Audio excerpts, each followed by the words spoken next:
I think there's two aspects to what you said. The first one, it definitely touches on two things, I think, from what I understand.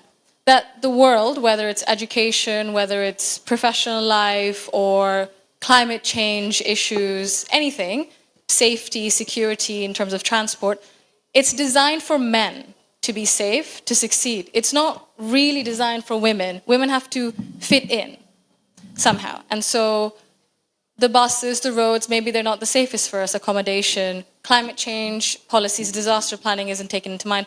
Exam season, it's not taken into mind. And of course, we live in a society with certain cultural norms and practices. And policies can only go so far if they clash too much with what families and communities really want. Laws will move faster than culture does.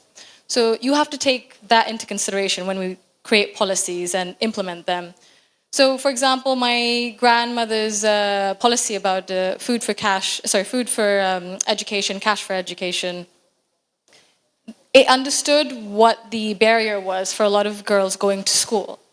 And so when it was able to meet that sort of sweet point about, where culture is a barrier and where incentive can work, more girls were able to go into education. So I think when we think about adjusting maybe more flexible working, flexible entry points into work, because I believe, Rupaliant, you said something about women leaving careers at very crucial points where they might reach that promotion because of family obligations, because of childcare and so on and so forth. So flexible entry points are probably needed. Sure, we have maternity care, but maybe that has to be expanded nationally by statute and by, I'm sure, private enterprises as well.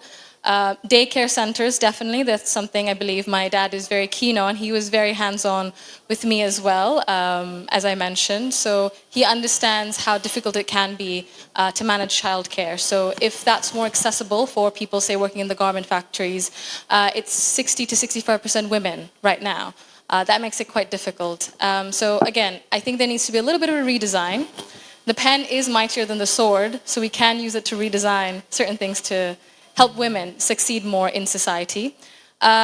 In terms of cyberbullying, yes, as I mentioned, in Bangladesh, around 78.8% of women face harassment of some sort online. They have faced, especially from Facebook. So this is a lived reality. There are not enough, definitely legal protections. There are not enough sort of protections in terms of reporting systems and such. That definitely needs to be done. Digital literacy, definitely something that I believe you touched on as well. Aside from financial digital literacy, in terms of how to keep you safe as well, how to report, working with online platforms, definitely that's something we need to strengthen.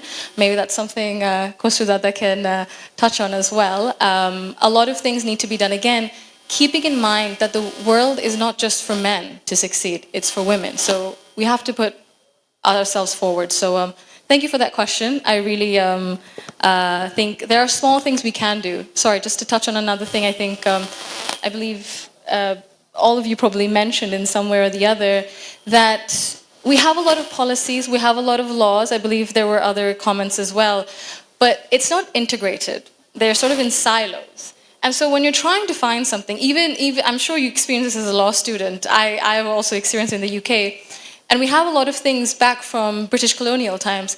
So we were trying to figure out something. It goes back and it contradicts each other, and then they actually become a bit of a binding, really. There's no smooth process, there's no sort of integrated ecosystem, really, for finances, for upskilling, for sort of labor welfare. So I think there are a lot of things, there's simple things we can do, safer transport, for example, better accommodation.